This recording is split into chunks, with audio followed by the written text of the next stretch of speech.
Welcome, everyone, to the CBT Nuggets Cisco Live 2020 Tech Panel. Today, we're going to chat with 3 CBT Nuggets trainers about the major announcements that came out of Cisco Live and see what changes and new releases they're most excited about.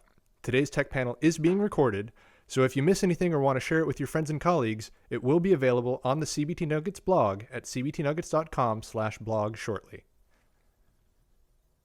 So first up on the panel is a networking and security living legend. He's a 2-time CCIE, the OG of IT, and a trainer for the last 8 years at CBT Nuggets. It's Mr. Keith Barker. Hey, Keith. Hey, Jake. Hey, thanks for putting this together. I just love connecting with the other trainers. I love connecting with people who are consuming our product and wanting to learn. So thank you for putting this together, and thank you for having us. Well, thanks for being here. And up next, hailing from an undisclosed location along the Gulf Coast, he's an automation guru with multiple CCNAs and one of the first people in the world to earn the DevNet professional certification. He's also currently presenting at Cisco Live DevNet Day. It's Data Knox Hutchinson. What's up, Knox? Hey, Jake, thanks again for putting this together, too. I want to echo everything that Keith said, and I really am excited to talk about all the things that we're rolling out of both Cisco Live and DevNet Day. Some awesome stuff to talk about. Right on, man. Well, thanks for being here. And last but certainly not least, all the way from Pawnee, Indiana, he's got 2 CCIEs, multiple CCNPs, a CCDP, a CCIP, and more CCNAs than you can count. Fresh off the CCNP Encore training, it's Jeff Kish. Hey, Jeff. Hey, Jake. Again, thanks for throwing this together. I tell you what, Cisco Live was pretty exciting this year, so we've got a lot to cover, don't we? Oh, we definitely do. All right, guys, let's get into it. Up first, though, I would just want to remind everybody that we'd like to invite everyone to join the CBT Nuggets Cert Class of 2020. You can make a commitment to earn a certification this year or share your achievement of earning a cert. Either way, we want to help celebrate your success. All right, and a note for everyone who is watching, if you're watching live, please toss your questions into the about the Cisco Live announcements into the questions panel. And towards the end of the tech panel, Keith, Knox, and Jeff will be answering those questions in the Q&A Lightning Round. So, without further ado, let's jump into the first major announcement of Cisco Live 2020. And that first announcement is Keith's pick. They did roll for initiative ahead of time. So the first major announcement to come out of Cisco Live came during Cisco CEO Chuck Robbins' Day 1 keynote speech. Robbins presented a new vision and purpose for Cisco and several major Cisco tech announcements. Keith, this is something that you are very excited to talk about. What stood out to you from the Day 1 keynote? Oh my gosh. So first of all, Chuck Robbins is just crushing it. And people like to do business with people they like. And, we're in a weird time in the history of the planet here. It's a very interesting time. And he mentioned, in fact, before Cisco Live even started, Chuck Robbins pushed the whole thing back because of what was going on in the world. And I thought, wow, that's millions of dollars right there, just that alone. And then also like 6 months ago, they announced their new purpose, and I wrote it down. It was like, to power an inclusive future for all.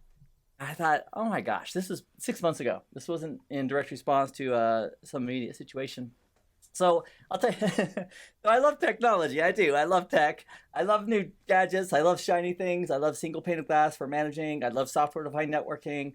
I love ARP. I love the whole thing. But what really stood out to me is that people do business with people they trust. People do business with people they like. Cisco's got some amazing technology. They've had some, I'm going to say it, they've had some bombs over the years. Remember Mars? If you haven't been with Cisco for more than 10 years, you maybe don't remember, but like 12 years ago, Mars was the product. And it's totally... So it's not like they always make perfect products, but they are always innovating and making better products, and they do have some amazing products. But the key is, what endears me to Cisco more than ever after being with them and working with their products for I don't work for Cisco, so this is a non-sponsored statement, but what endears me to them and wants me to embrace their technology, especially the stuff that really serves us, is their vision and their desire to make a difference. So people have an opportunity to vote with their money. And if we're buying a new solution, we need 3 basic things. Number 1, we need a solution that works, right? We're not going to buy a solution that we're going to throw away. Secondly, we need a solution that can be supported. And then third, I think is really important, is to buy a solution or purchase products from a company we trust. And so I know there's a lot of major companies out there that are making a difference with their money and their decisions. Netflix just announced something amazing, and another non-sponsored endorsement is Lowe's. Home Depot and Lowe's. People shop at both of those. If they both. But there's a lot more people going to one now more than the other because of what their leaders are doing. So that out of all the tech, the humanity side for me was one of the most biggest impactful things at this Cisco Live from Chuck Robbins, who has won my heart from a business perspective.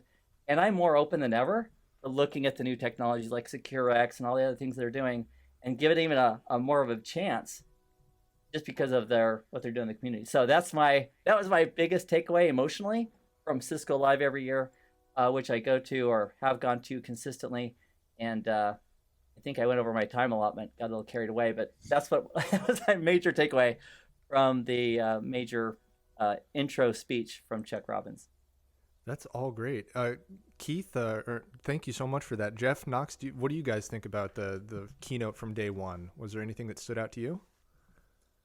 Yeah, I mean, this was a huge announcement. I call it an announcement, but really it is just the culture that Chuck Robbins is building. I had the privilege of attending Cisco Live in 2018 as a part of their IT leadership track, which they represented a little bit with the virtual track this year. One of those 4 channels on the side was the leadership course, so to speak, and all of those types of tracks. And they had some really interesting ones. I don't know, for the non-technical minded, from courses that they had. They were really powerful this year too. But when I was there, one of the sessions that they had, again, this is Cisco Live, so like Keith said, you're saying we'd expect some hardware and software announcements and all these great things. And as part of that leadership track, one of the sessions that they ran was inclusivity. And this is 2 years ago. And it was like, Chuck Robbins actually came in and spoke on it. Some of his leadership team were talking about it. And one of the things that Chuck did when he first came in was shake up the leadership team. And now that he has it built out, if I remember right, at the time of that session, it was exactly 50-50 male and female. And within his leadership circle, he had multiple diverse ethnicities, multiple diverse cultures represented. And it was a very powerful part of their messaging that year was to say, showing all of the research that supports that inclusivity and diversity within teams goes a long way towards making not only your team and your company a better place, which is true, the research shows that, but also, of course, the world a better place. So yeah, it was really good to see them, Cisco change what's been a mantra for as long as I can basically remember, right? To change the way we live, work, and play.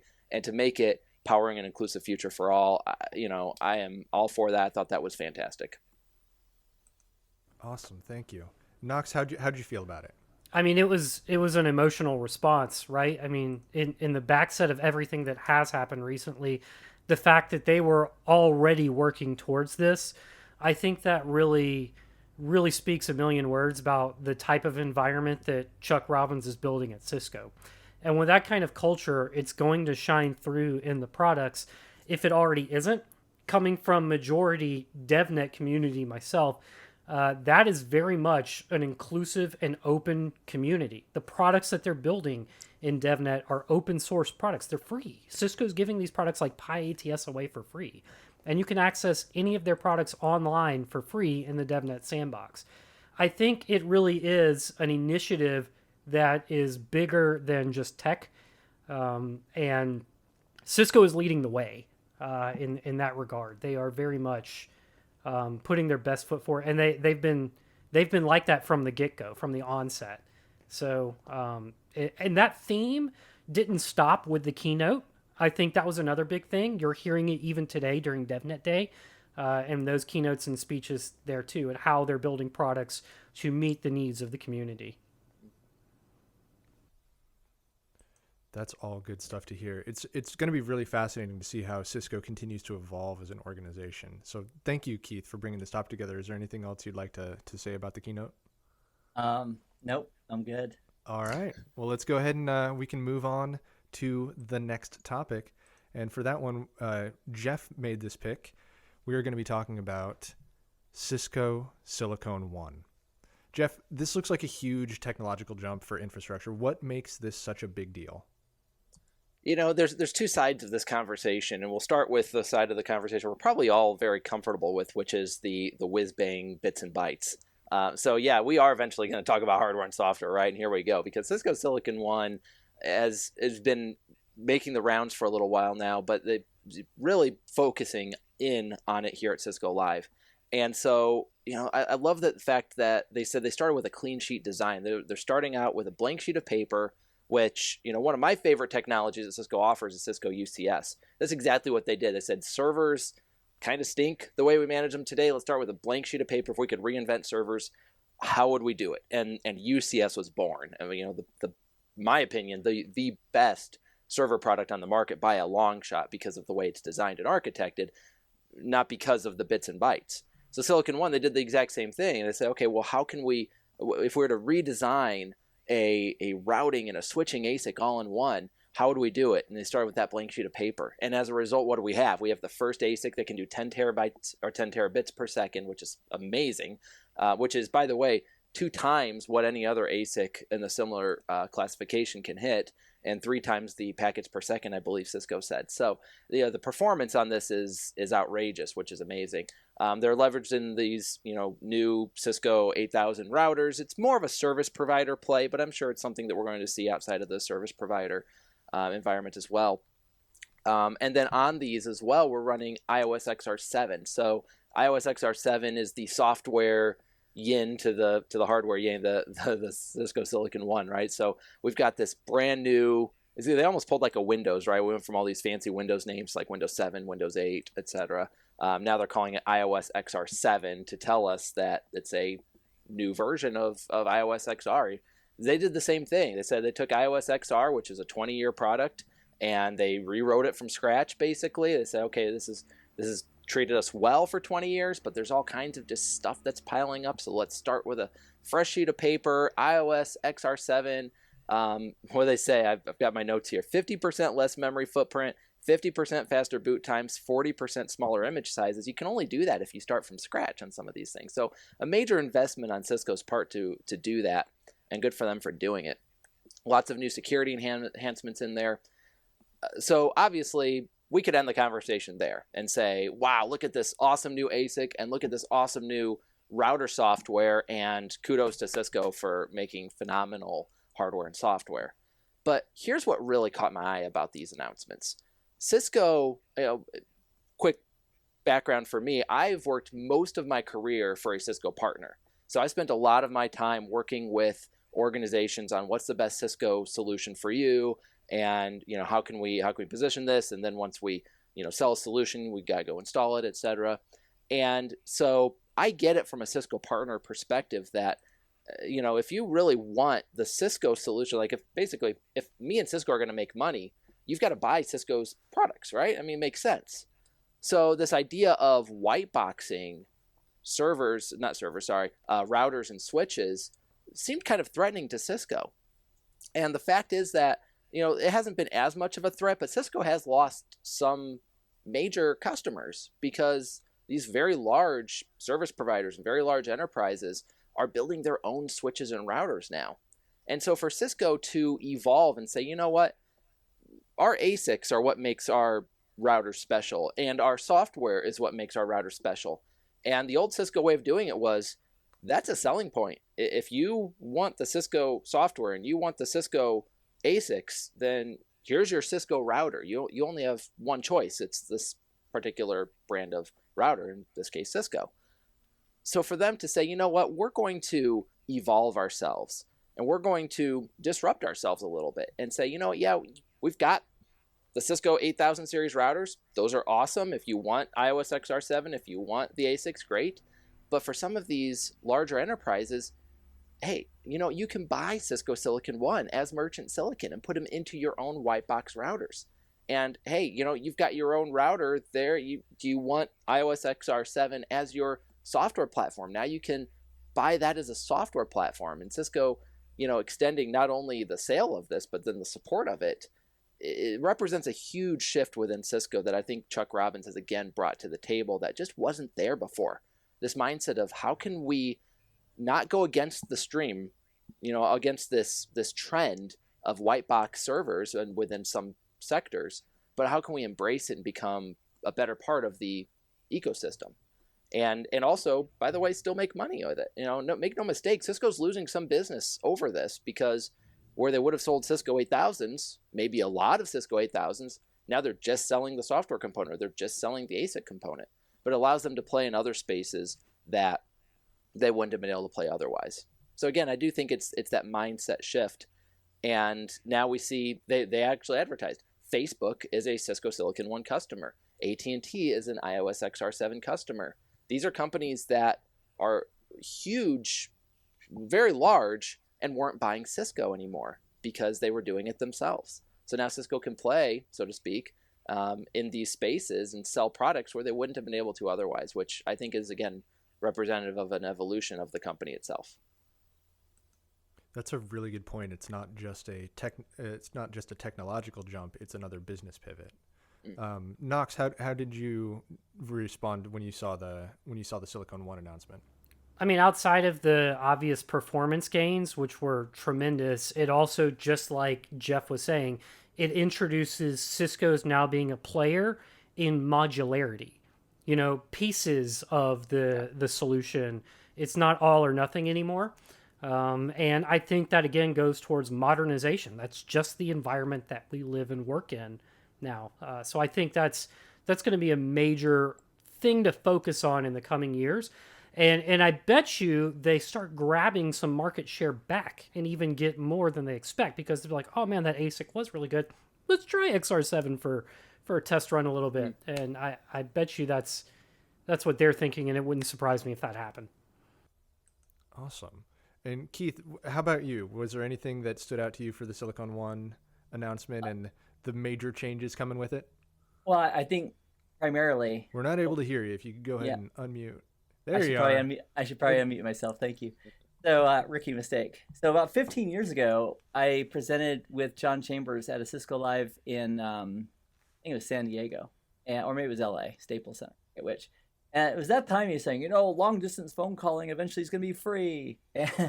And his voice over IP is going to be the thing, and looking for the future. And then a few years later, he said, selling routers and switches, that's going to be a commodity. We're not going to make money that way. We're not going to innovate.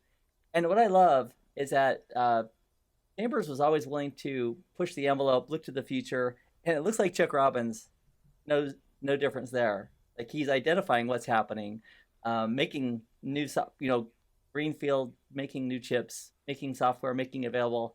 So just the spirit of innovation, and not like Wayne Gretzky always said.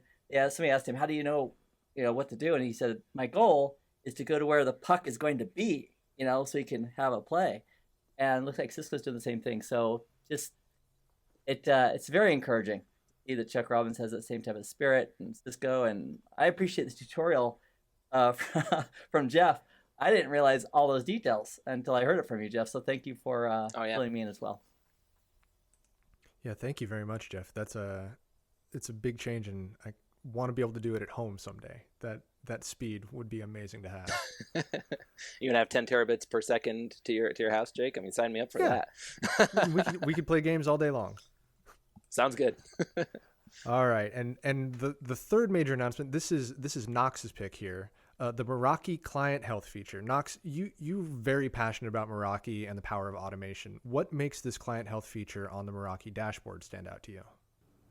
Yeah, I have worked, so I was coming up through the networking space a few years back when I was learning both the command line, but also software-defined networking. And, it's kind of cool when you're starting from scratch and you're coming up with both of these in your realm. So you kind of get to pick which one you like better.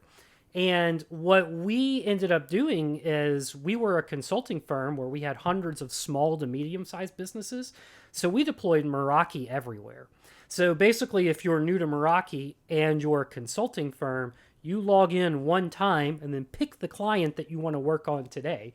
And there's the client's network. You manage it all from one dashboard. Meraki is incredible in that way.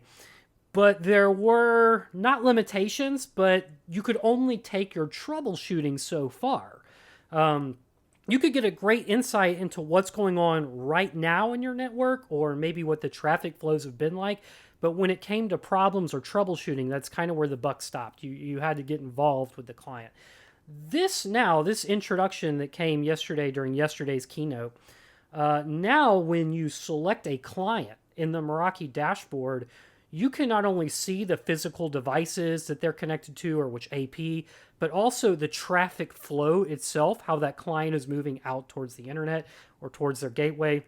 And you can see where individual devices are failing. But beyond that, they took it a step further, and they're getting telemetry and usage data over time from these clients. So maybe the client had a problem, but doesn't anymore.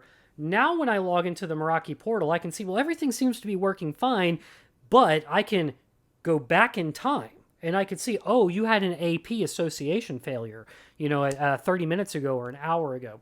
Because this Meraki client troubleshooting and dashboard is now available, we don't have to troubleshoot network devices themselves. I can search for the client by their username and actually pull up the history of that client and see what's been their experience so far. And I think, to me, this is really, really cool, and this is a big talking point about Cisco in general. It really feels like the majority of this tool, this client health, came out of DNA Center's assurance. If you're studying for Encore or in RC, you're going to learn about DNA Center assurance, and in RC, they really dig deep into this specific feature, troubleshooting client health. And what I saw there in Meraki was, it almost felt like there was a copy and paste going on there coming from DNA Center. We've heard a lot about DNA Center and SD Access. We know that it represents the future for the enterprise. I think it's really cool to see how Cisco doesn't stop with one product's features and then start with a new product's features. They're blending together. They're taking the best components of one platform and integrating it into another platform. Because when you talk about DNA Center and Meraki, you're talking pretty opposite ends of the spectrum here. A DNA Center is going to be for like giant hospitals, global organizations, universities. And Meraki, typically, it can go anywhere, but it's typically for small to medium-sized businesses. But they're taking features from each of them and putting them in each other, making just awesome products. Those teams are collaborating internally. And I think that's a really cool thing. So for me, coming from the MSP world as an IT consultant, having that client health, another tool to troubleshoot what's going on in all of my clients just by searching for their username, that would have made a huge difference for my experience there. Keith, does this feel like a game changer for you too? Well, I love the idea. Like, for example, Knox, you mentioned Mary calls the service desk. And she said, yeah, yesterday I had a problem with whatever, but it's working now, right? That's the like, did you turn it off and turn it on again? But what I love about it is that when it's implemented correctly, whether it's the Meraki side or SDN side of the DNA Center, is that what Knox mentioned, you could go back to that, you could grab that user, go back to that specific period of time and have all the data about what's going on. And that way you can identify a problem that Mary had and probably somebody else had as well. So I love the vision. I love the single pane of glass. I know we're going to talk about SecureX a little bit coming up. In my opinion, it's not. It would be awesome if there was a George Jetson button. And if you don't know, if you're under 40 and don't know who George Jetson is, he works at Spacely Sprockets, and his job is to go in and he pushes the red button. And for those of you who've been around the net for a while, there's quality of service, which is almost impossible manually to implement correctly across a large network. And so now we have controllers and software-defined networking. And for troubleshooting, especially for an attack, if we need to go back and do forensics and find out where it happened, and there's a lot of pieces that need to be in place. So Cisco is getting further and further along with a single pane of glass for managing all that, including problems and attacks, also to prevent attack from going further. And I'm waiting for the day when that's super simple to implement without it costing $1 million. I want both. I want both of it. I want it to taste great and less filling. So anyway, they're making strides to that end, and I'm grateful for all the effort in that direction. I'm waiting for the day when it's simple and not $1 million for that to be implemented, and it's getting closer all the time with these solutions. And easier solutions means a reduced time to be able to help somebody. It also means reduced costs in the long run, right? Or So it the could. original capital expense is going to be more, but the long-term cost, as far as mitigation and so forth, should be less. That's the goal.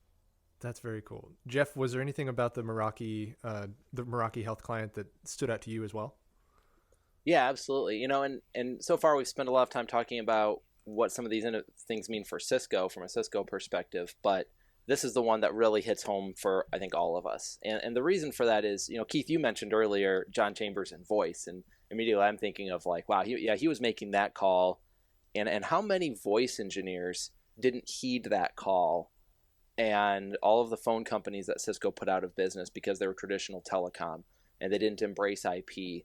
And for that matter, then the more tragic stories of those who ended up retiring early or losing their job because they were an old school telecom engineer and they didn't want to update their skills to learn IP communications. And it's so easy to look in the past, into history, and say, wow, they missed that.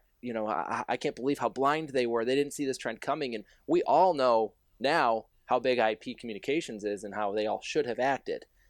And yet here we are at another juncture, and I think we've all got our blinders on again because we love, and I'm guilty of this, love being at the CLI.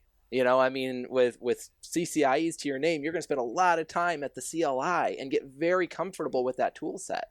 But the problem is the more comfortable you are with that tool set, the harder it is to let it go. And so for years now, Cisco has really been pushing down this SDN and automation path and saying, the CLI is going to go away, and yet we still continue to use the CLI. Well, the main reason we use the CLI, even in automated environments, is because when things get tough to figure out, we have to go into the CLI to figure it out. But a tool like this is what struck me about this announcement. A tool like this, making it into Meraki, is just one more reason why we'll never go to the CLI again.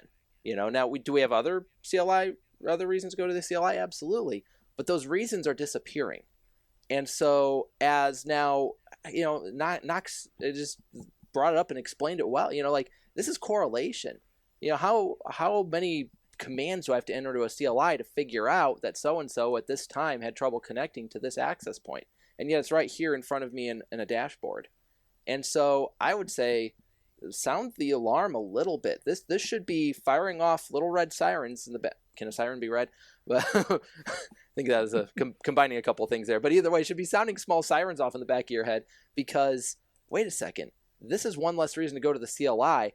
I need to start updating my skill set to learn more about automation tools and, yes, some of these GUI platforms like DNA Center, like Meraki Dashboard and such. So let's make sure we're all keeping up to date and we're not going to be the next ones who missed that trend that people can point to and say, look, they missed that trend. Yeah, we don't want to be those guys. That's a great point. It's not a replacement. It's evolution, and it's happening over time, and we have to keep up. So thank you very much, Knox, for bringing this up. And Keith, like you mentioned, I want to bring up SecureX. This similar to the Meraki Health client, this seems like it's another big dashboard change coming in, and I wanted to know what you guys thought about the SecureX. And Keith, since you brought it up, tell us more about it. Okay, well, here's the dream, the goal, the vision is that we'll take a user like Bob. I'm just going to create that out of nowhere for those of people who know me. So Bob, unfortunately, gets malware on his system. And the first, there should be layers, defense in depth to prevent against that. First of all, Bob should not have administrator rights on his machine that he's using for daily business. Secondly, he should be trained as far as what never to open, what not to do, all those things. There needs to be some advanced malware protection from Cisco or something else that's on that device looking for that, preventing bad things from happening.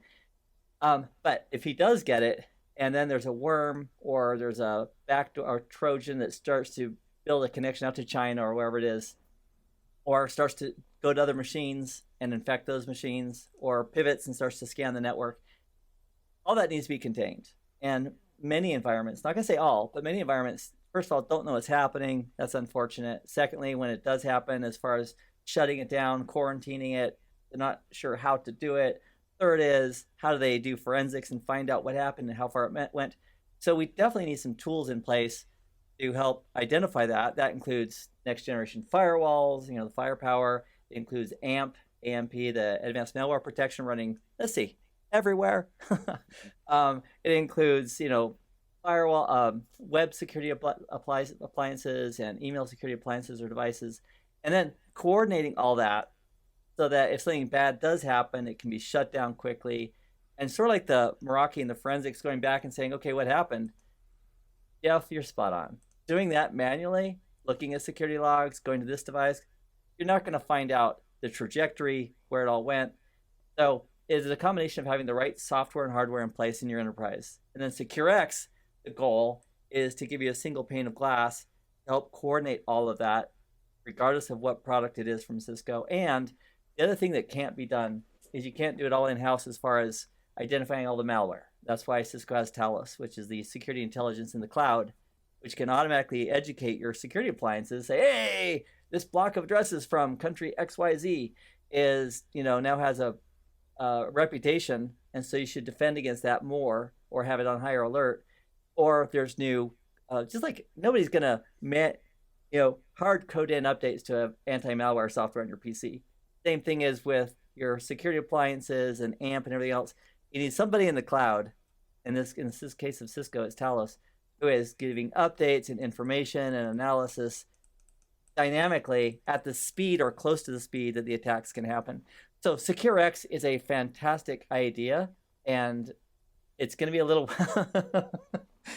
Anytime I look at okay, call me the pessimist just for a moment. I'm an optimist usually. But anytime I see a presentation where it sounds wonderful, the George Jetson button, I think, okay, please show me, the meat and potatoes of how it's implemented. But SecureX, the goal is great. The vision is great. Taking our security devices, taking our security products, integrating them, and then having one pane of glass, one place to go, including security intelligence from the cloud that can help us make sense of it, quarantine, identify, and protect the rest of our network. So I'm on board. I love the idea, and it's important. And I would say it's something you don't want to ignore as well, because it's definitely needed for most organizations to do some kind of comprehensive, proactive protection against threats and attacks. That it's not a question of if your network is going to be attacked. It's a question of when. So I love the idea. Great. Thank you so much. And Jeff, I saw you were nodding along there, and you seem pretty excited about this one too. So tell us what you're thinking about SecureX. Again, it's there was a Cisco Live session where John Chambers I was at, and John Chambers says we're not putting tools out here to replace you. We're giving you the tools that are needed to survive in this world. And this was 5 years ago, and Cisco continues to do that because some of these automation platforms and some of these GUIs and nice systems almost in a way threatens us, because if there is anybody on the network who can correlate these things as fast as possible, it's us, right? It's the network engineers. And so now we're putting tools out there that in theory do what used to be my identity. I used to say, well, that was me. I was the network guru. Well, that's great and all, except we as the network gurus, we can't actually keep up. And if we think we're keeping up, especially in the security space, we're just fooling ourselves. And so these are tools, again, to take John Chambers' quote, it's the tools that we need to do or to survive in this world. And so a platform like SecureX, and by the way, one that was slid in on the second day that didn't get quite as much attention is Nexus Dashboard, which has the same thing for your data center side. I had to throw a little data center into this conversation. But at the same time, these are tools that we need in order to survive the storms that happen always, continuously.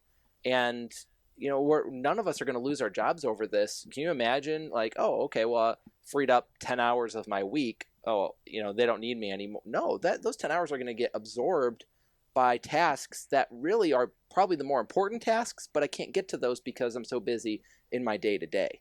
So embrace these tools and embrace this mindset of simplifying our lives so that we can actually focus on what our companies would most value out of us, which more often than not is our ideas and our innovation, not our ability at the CLI to correlate data. So, and just another great product in the suite. Again, Nexus Dashboard fitting in there. They mentioned Thousand Eyes. I mean, Cisco's just doing some great things to give the network, bring the network back under our control. That's a really good point. And Knox, it seems like a lot of these tools coming together could have some good use for automation. What are you seeing? What stands out to you about SecureX and Nexus as well? It's funny you mentioned that about how automation plays a part here. When I saw the SecureX announcement, I immediately started thinking about, oh, that's how they do that. That's how they make it work. It's the same way they make DNA Center assurance work. It's the same way they make that Meraki client dashboard work. And it's something called streaming telemetry. And usually it's using something like NetConf with Yang data models or maybe gRPC. But the idea that they have figured out is that your network itself creates a tremendous amount of valuable data. It's kind of like NetFlow back in the day, or SNMP, where you're now just collecting data of what's happened on your network. So they export this data out to some sort of database that can look at what's happening over time, as I hit my microphone, and what's happening over time on your network. And this is something that we teach in our in-auto courses, how to actually dig into what streaming telemetry really is and how you can create your own streaming telemetry. The end of the day, it kind of goes hand in hand with what Jeff was just saying. You're not going to run out of work to do because you've enabled automation and streaming telemetry, and you can now easily monitor what's happening in your network. I mean, how many of us here have a backlog of work and projects to do? Really, if you want to think about it in a competitive kind of way, you either have SecureX or you don't. If you do have SecureX and streaming telemetry and model, you're now better than all the people that don't. Think about it that way. So, I mean, it's another tool that just empowers you. And that's what automation really is. Now, automation isn't just automating tasks to where we don't have to do those tasks anymore. For me, automation actually equates to integration. See, I can pull data out of my network or pull data out of an application and then send it somewhere else. Maybe I want to get alerted in a Slack channel or a MS Teams channel the moment something bad happens in SecureX. That's what automation does. We pull this data out and fire it off somewhere else immediately. I immediately thought about SecureX and thinking, man, that would have been cool as an MSP, again, if I had deployed all of these ASAs to all of these different clients, because we deployed ASAs behind Meraki MX64s because we loved AnyConnect, So now I could have deployed all of these different firewall and VPN concentrator devices and had insight into all of my clients from one dashboard, and that would have just greatly empowered us. And it's about to empower a whole lot of people. That's awesome. That is, like, you guys have really highlighted a lot of good stuff there. And it really does look like there's a lot to come from Cisco over the next year. Recommend to everybody that everybody keeps an eye on the CBT Nuggets blog for more details on the state of IT, certifications, and of course, our CBT Nuggets training. All three of you right here are fantastic CBT Nuggets trainers, coming out with good stuff, and you've already come up with a lot of CCNP training that's valid to what we saw over the last couple of days. And now it's time to answer the questions that our attendees have had, the lightning round. So let's get ready. First question here is from, jump over to the right tab, is coming from Kevin S., and this is a question for Jeff Kish. How can I gain more experience with DNA and other GUI utilities without having them in an existing environment? Yeah, that is a great question, and it's one that we all struggle with. I mean, I know when I was doing my CCIE data center, which was, goodness, 2014, that was 6 years ago. Even back then it was like, oh man, you got to have access to UCS and Nexus 7 keys, and who really has access to these? And I was blessed enough to work for a Cisco partner that we had a lab that had some of this equipment in it. And if not for that, I wouldn't have been taking that particular exam. And so I can relate. I get that. It's hard to get the right equipment, and especially when it's software packages that are locked to Cisco hardware, like DNA Center in some cases. First and foremost, know that there are sandbox environments out there. So you can always search. Cisco's got DNA Center. Cisco's got SD-WAN as sandbox environments. You don't get all of the features, but you at least get familiar with the interface. You can get familiar with a lot of the REST APIs, for example, if you're studying it from a programmability perspective. And then from there, just study what's out there. CBT Nuggets training will give demos of some of this. Cisco Press is going to have some things. It's not as good as having your hands on the equipment. That is for sure the case, but just get as good as you can. Then you have to answer the question, why do you want to know it? If you're trying to know it to pass an exam, you can probably pass, maybe not CCIE level, but you can definitely pass any other exam just by learning as much as you can and absorbing it.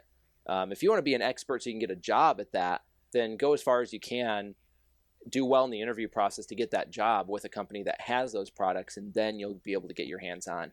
I know it can be a chicken and egg, like how do I get the experience without, or how do I get the job without the experience, but I can't get the experience without the job.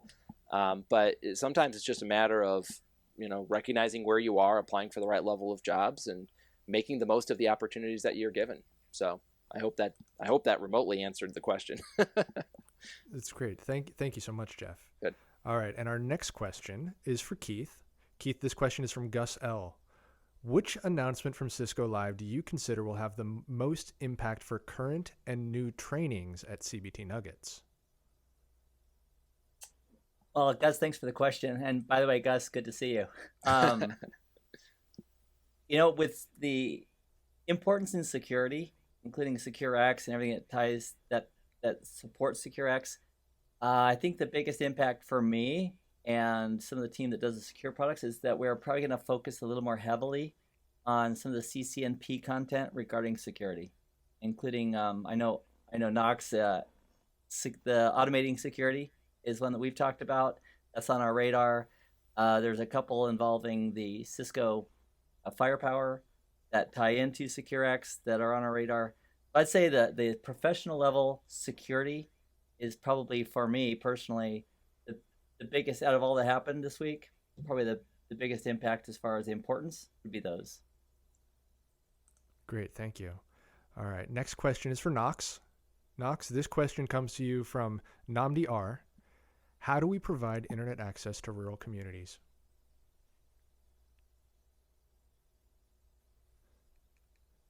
We're not able to hear you there, Knox. Go ahead and unmute your mic.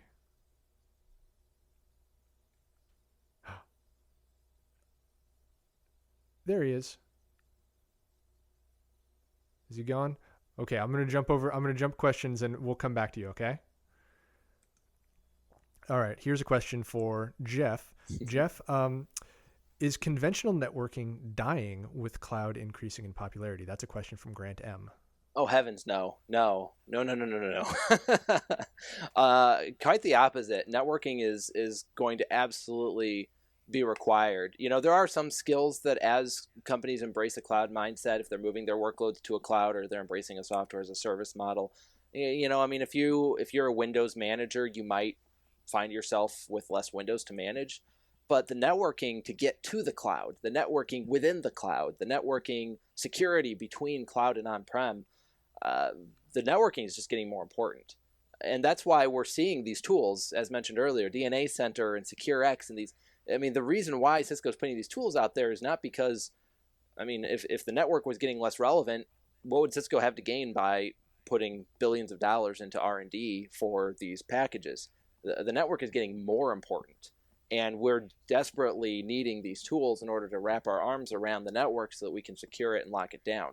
So, I would dare say it's the flip it upside down, that the network is becoming more important the more cloud integrations that there are. That's a great point. And just to update everybody, Knox's computer died. He's rebooting and coming back. He's joining us, but this is what happens when we do stuff live. It's okay. It happens. So I'm going to go ahead and give the next question is to Keith. Keith, this question comes from Rodrigue A. And the question is, am I required to study CCNA for a cybersecurity career? Great question. I thought you were going to ask me, why did Knox's computer die? I was like, oh. Rodrigue, thanks for the question. Here's the thing for cybersecurity. Cisco has announced a new cyber ops professional, which is fantastic. I'm super excited about that. But here's the key about cybersecurity in general, whether it's defending or being proactive with something like white hat hacking or CEH or pen testing, things like that, is in order to protect a network, you have to understand a network to really analyze it. Like if there's no concept of how does this device get to that device on a network, including some basics like ARP and layer 2 resolution and layer 3 resolution and all the attacks that can happen at layer 2 and 3, it's important to have a basic understanding of that. So I would say before somebody wants to consider going into full-time a cybersecurity role, they would want to make sure they had the foundation in place, just like building on a really good, like building a house on a concrete foundation that has 10,000 pounds of pressure. Is this, cured? That would include, the basics of networking, how it works, the basics of administration, including Windows and Linux, like Active Directory. If you want to protect or look for attacks against those types of systems, you have to understand how they work.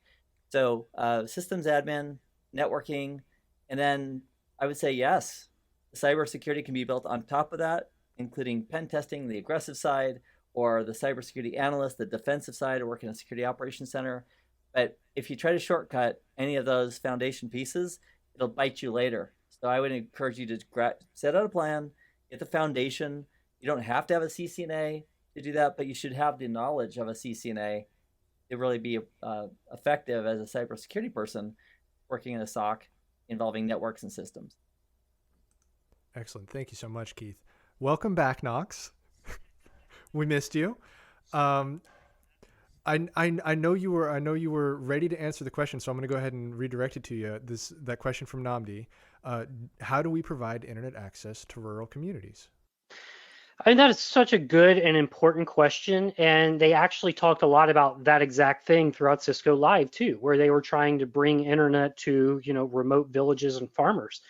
There's a whole lot of things that have to happen there, whether it's local government in those remote communities around the world has to be involved on some level. There's a level of generosity that has to happen on some level. There's a lot of initiatives, like Facebook is taking initiatives that beam internet down to remote communities for free too.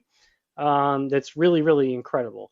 I would love to hear this become more of a topic of discussion though among the networking community, even if it's as simple as starting a Reddit thread or in CBT Nuggets Slack community, where we can talk about these things and hearing other people's ideas. Because I only know so much about remote communities within the United States. I don't really know what it's like to be in a remote community in, say, Southeast Asia or Africa. So I wouldn't say I know what those challenges present there, but there's got to be at least a discussion or a dialogue that's happening. And it sounds like it's happening in places like Cisco. Yeah, and we just got to keep the conversation going, right? All right, next question is for Jeff. Jeff, well, we've talked about what you think about the SecureX platform, so I'll skip that one. I'd like to know more about any upcoming Cisco SCOR training for the new CCNP security cert. You got anything in the works there? You know what? That might actually not be the best question for me. Maybe, Keith, can I toss that over your way? Sure, I'll take it right. next if you'd like, or I can take it now, whatever you want. Have at it, man. Take it now. So there's, for the Cisco professional for security, there's a concentration, and there's at least one core on concentrations, and SCORE is certainly one of those. So that's on our roadmap at CBT Nuggets to create that. I think it's going to be a winner, and it's on our list. So I think that's the only news I have about SCORE. Perfect. And that question came from Curtis. Thank you, Curtis, for that question. Mm-hmm. Next question is for, let's toss a fun one in here. This is for Knox. What's the most inspirational TED Talk you've ever watched? I haven't watched many TED Talks, but for inspiration, I actually punt to two people. I get my inspiration and motivation from two people. One is Gary Vee. I love Gary Vee because he's very upfront, and he came from not wealth, and he keeps it real. He likes to put you in check. One of the big things I really like about him is he puts materialism in check, and he keeps you focused on your goal. The other one is Eric Thomas, the hip hop preacher. His speech on how bad do you want it? That's legitimately what kicked off my career. I had to look at myself in the mirror and say, how bad do I want it? And I think there's a few things he says in that speech that really hit home for me, but one of them is like, you say you want it, but you don't want it more than you want to go home and play video games. You don't want it more than you want to go home and watch your favorite TV show. That's it. Like when it comes time to do the work and make the sacrifice, that's when you quit. And that's when you have to give up something to prove how bad you really want it. You don't want to kind of want it. You got to want it bad. And that has stuck with me to this day. I watch that video at least once a month. And here I am going on my CCIE journey right now. And when you go on that CCIE journey, you're going for that 8 to 12 month journey. You're going to need a lot of motivation along the way, because there are moments where you're looking at it going like, I will never understand this. And then, you watch the video, you go study it for a month, and then the next month you got it. So that's just it. You got to put in the grind. That makes sense. That's a great point. All right, we're gonna do just a couple more questions. So the next question here is for Keith. Keith, how do I become a trainer like you? Well, you start with a pretty healthy dose of insecurity. You continue that journey by realizing that prepare like you've never won, and then deliver like you've never lost. And honestly, I come from a place of inferiority. I'm very fortunate, very lucky. I wasn't abused as a child. I never starved as a child. I didn't get I'm very fortunate.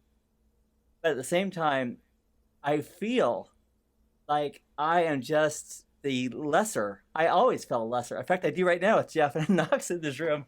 I just feel like I have to work a little harder to get to the same point an average human does. And I know that's probably not true, but I feel that way. So what I do is I when I want to go for a goal, I say, great, I'm going to get it done and I'm going to try harder. So the first time I taught, I was scared spitless. I got to tell you that. And I'm sure it was terrible. But the secret is being consistent. And one of my motivations is James Clear's book, Atomic Habits, where, just like for exercise, for me, I don't like exercise. But what I'll do is I'll just say, I'm going to exercise for at least 5 minutes right now. And then if I get into it and I feel better, I'm good. But just small incremental habits over time. People say, Keith, how did you get so X, right? And the answer is, it took me like 19 years to become an overnight success. And that's the reality. It's just one step at a time. I worked with some people at Paramount Pictures in 1994, not 1894, in 1994. And then like 10 years later, they're like, Keith, how in the world did you get 2 CCIEs? And how in the world did you? And I just said, well, I just started. And every day I just kept moving. And then you end up here. And the secret is the road never stops. You just keep on improving. Like Knox and Jeff are both such inspirations to me because they're still learning and they're still growing. And that's why we go to Cisco Live and we learn new things.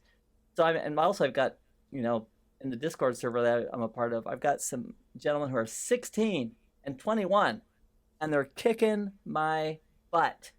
And that gives me motivation to remember to always continue to learn. So the secret is, if you want to get better at whatever it is, just set a goal, set small time for doing it, and just work towards it. And don't treat your beginning of the journey like somebody else's middle or the end, because you're just going to set yourself up for disappointment.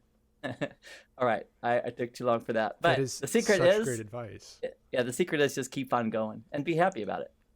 That's fantastic advice. Thank you so much, Keith. That's great. And that question did come from Taiwo A. So thank you for that question, because that's it. It's about doing the work, right? Yep. All right. A question for Knox. Knox, would you say that DevNet Cert is the new CCNA? This comes from Diego. No, I would say, but they go hand in hand like peanut butter and jelly.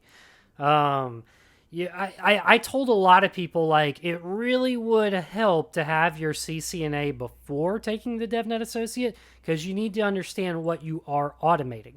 There is a component to the DevNet Associate that is learning about networking, but I really strongly feel like, so I said this in my YouTube channel recently that, if I have a stack of people who are applying for a network engineer job, there's 3 people with a CCNA and 1 with a DevNet Associate. I probably want to talk to the CCNAs first, But if I had that same stack that was 3 CCNAs and a CCNA with a DevNet associate, well, guess who just went to the top of the list? I'm taking the CCNA with a DevNet associate because now they're thinking about automation, thinking about software practices like how to use GitHub, how to use Ansible. And that's really, the dangerous combination right there. I even ventured to say that I would take someone with their CCNA and DevNet associate over a CCNP. Now, if they got their CCNP within auto, hey, well, maybe that's a different story. But if you had your CCNA and DevNet associate, you'd be getting a call from it. You'd be getting an interview. Good to know. Okay, and the last question from the lightning round, this is for Jeff. Jeff, is there any plan to develop advanced DNAC content, and what industrial switching is going to replace the IE 4010 or the IE 5000? That question comes from Eric V. Oh, okay. Thanks, Eric. So a little double question in there. Uh-huh. I can't really speak to the industrial switches. I don't know that very well. I did see that Cisco announced 3300s as part of Cisco Live, so be sure to check out that content if you haven't seen that. I don't even remember where I saw that, but that just like kind of jumped in my head.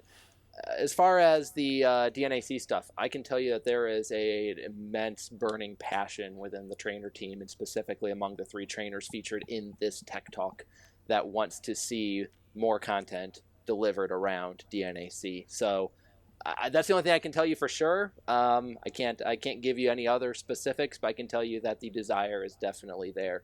It kind of ties back to the question I was asked earlier about how do we gain knowledge around these advanced technologies that we just don't have access to. And certainly CBT, we want to do our part. If we can't give you access to these things, we want to give you training that will make you feel like you've been on these platforms, and maybe in concert with having training here on this window, and then you've got the sandbox environment pulled up in your other window and you're following along back and forth, right? So we want to do our part to enable your success around these technologies, and ideally we're going to see more content around that at some point in the future. Awesome. Thank you, Jeff. And thanks, everyone, for all of the questions. If your question wasn't answered here, keep an eye on the CBT Nuggets Instagram. We're going to be answering more learner questions there regularly. All 3 of these amazing trainers contributed to the Cisco CCNP Enterprise Encore course recently published on CBT Nuggets. So, what are you working on now, and where can our learners connect with you? Keith, you're up first.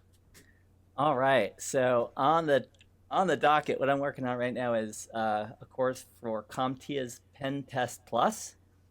Oh my gosh, I really love getting in the weeds with hacking. I mean, ethical hacking, ethical. So I've brought out my Linux gear once again. I'm doing my war driving. It's just such a hoot. So Sean Powers and I are creating that. And also coming up next, and I'm going to start working on it simultaneously, is some of the CCNP level security content, because we've had such a demand for that. So I'm enjoying that as well. Exciting. Thank you so much. And how about you, Knox? What are you working on, and where can people find you? Well, I could tell you what I'm working on, but I'd have to. No, I'm kidding. So I'm wrapping up some Azure content. Now we're focusing on closing out our Azure portfolio, so to speak. I should finish that in the next week, and then I'm moving on to some very secret, very cool Cisco software-defined networking stuff. So more on that to come in the next month or 2, maybe 3, who knows? But yeah, so that's it. Excellent. Can't wait. And so, Jeff, what's up next for you, and how can our learners connect with you? I tell you what, I don't know sometimes which I love more, enterprise networking or data center, because when I'm doing enterprise networking, when I was doing the Encore content, I was like, sign me up for more of this. But I also know that we've got other, SetCore or SCore, Score was asked about earlier. DC Core is one that I'm actively recording right now. And again, when I get my hands on data center stuff, I can't put it down. It's amazing. So I will say whatever secret SDN stuff Knox is doing, Knox, go ahead and sign me up. I'll do that too, because we're gonna keep content coming out. But I do know that there is a desire to have some Cisco data center content out there, like ACI and UCS and such. So my hope is I can get that content kind of generating while also enabling some of the other things that we've talked about. Awesome. Well, thank you guys. Thank all of you for being here. This is great and very insightful. We're really looking forward to how these announcements play out and how everything's going to be going, and looking forward to more of your training. And once again, I'd like to invite everyone who's here, everyone who's watching this video, to join the CBT Nuggets Cert Class of 2020. You can make a commitment to earn a certification this year or share your achievement of earning a cert. You don't have to be an active CBT Nuggets learner to join. You just need to be on the path to getting certified. Whether you're striving for your first certification or if you've earned your 20th, we want to help celebrate your success. So join today. And thank you all again for joining us. This CBT Nuggets Cisco Live 2020 Tech Panel. Follow CBT Nuggets on social media for announcements on new training, updates, and more events like this. If you missed anything or if you'd like to share this webinar, it will be available on the CBT Nuggets blog at cbtnuggets.com/blog shortly. So thank you, Keith. Thank you, Jeff. Thank you, Knox, and the team at CBT Nuggets. We hope that this has been informative for you, and we'd like to thank you all for viewing.